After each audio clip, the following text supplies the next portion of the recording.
Hello and welcome back to the Ancient Book Review. Today's book is Agricola by Tacitus.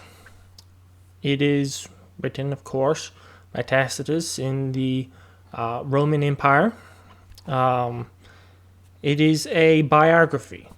At its core, it is primarily focused on the life of Agricola. Agricola was Tacitus's father-in-law, um, and was a famous Roman general. So Tacitus, being a historian, decided to write a little memoir, a biography about his father-in-law. So, also an important thing in Agricola is uh, Agricola was a general in modern-day England and Wales, so in the Roman colony of Brittany. So it gives us an insight into the culture and whatnot of ancient Britain and how the Romans viewed it and things of that nature, which is very interesting because we don't really get a lot of insight into that.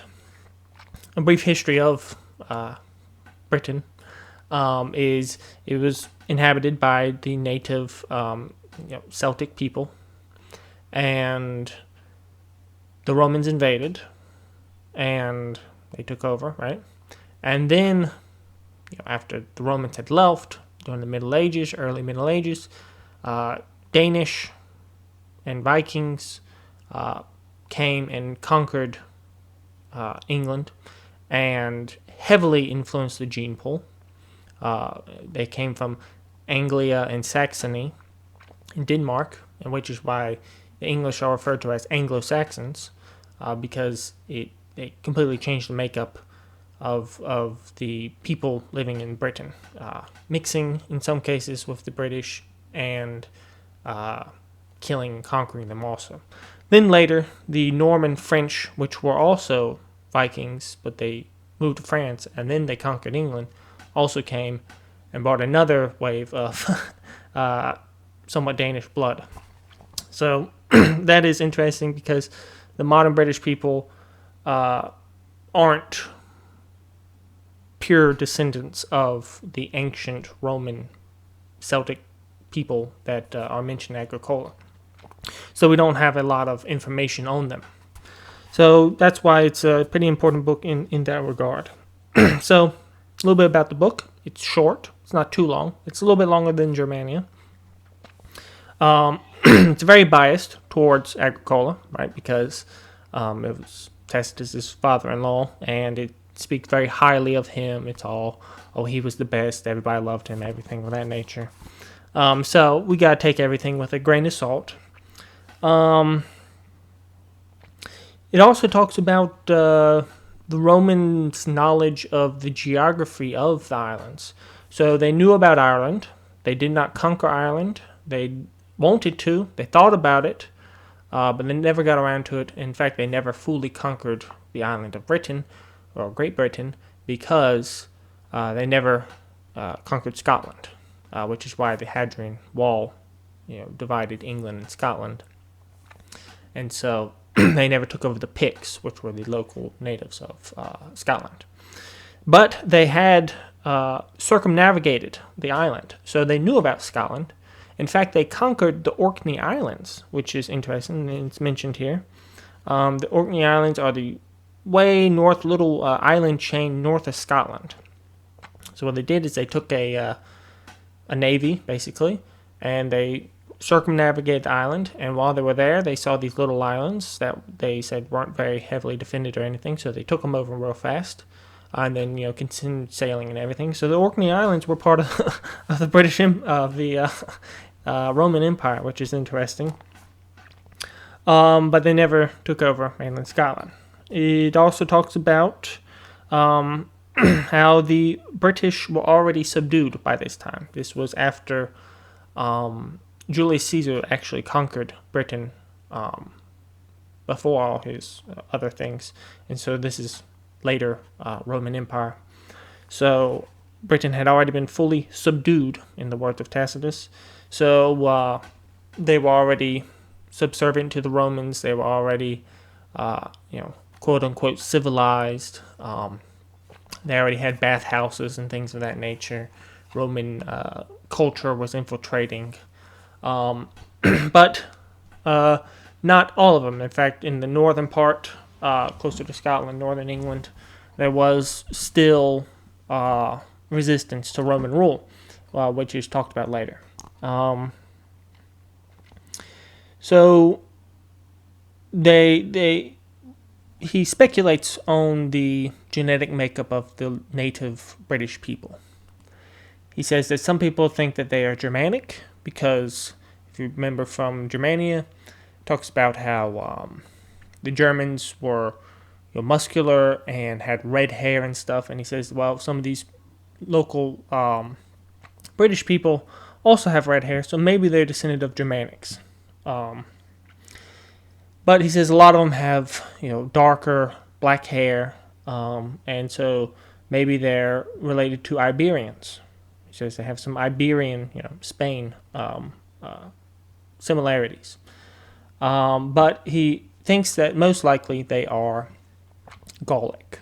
The Gauls, of course, are in France, and that the French Gauls kind of just settled this island later on, and so they're basically Gauls, which is more or less correct.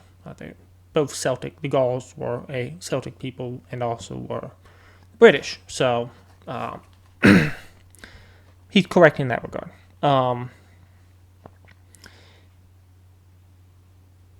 So it was conquered by Rome, Brittany, as opposed to the Germans in Germania.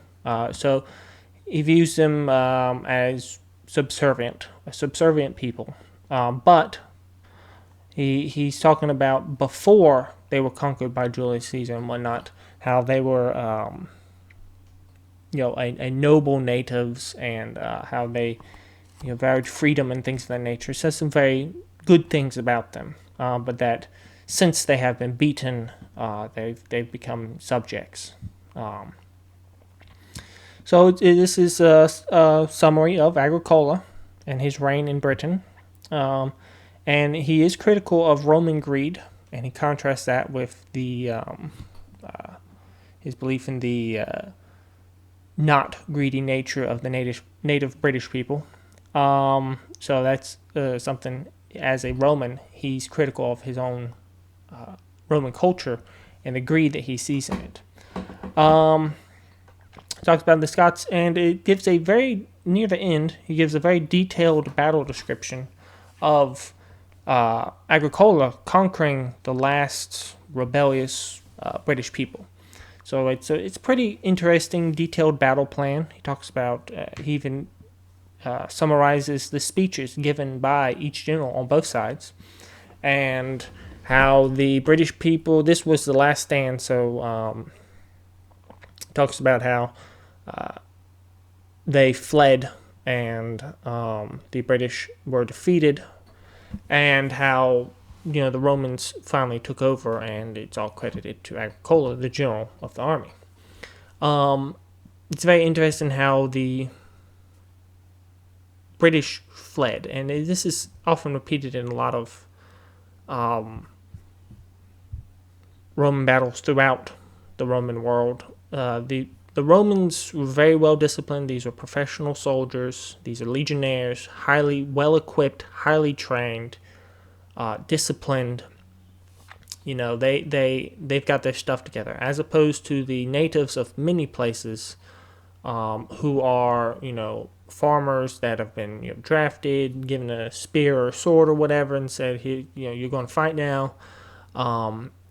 And many times the Romans, being disciplined, they were outnumbered in this case and in many other cases, and the natives attack and the Romans repel them, and eventually get to a point to where the other people just get all scared and run away, and then the Romans really inflict a lot of damage in the fleeing, and in a retreat. When you fling,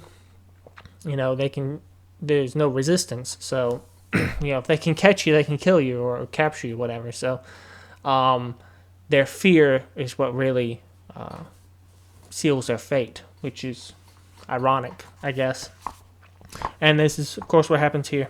Also, Tacitus is very critical of Domitius, who was the Roman emperor of the time, who, if you know anything about Domitius and Roman Empire emperors, he was a very bad emperor. In fact, he was one of the worst persecutors of Christians and the church at the time. So he brought a whole new wave of, persecution and killing Christians and whatnot. And unsurprisingly, even the pagan Romans of the time, like Tacitus, did not like him.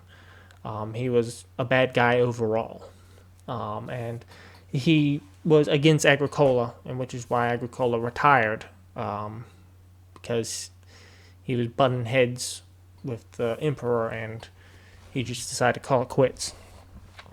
So that's about it about Agricola, or Agricola. It's an interesting read. It's short.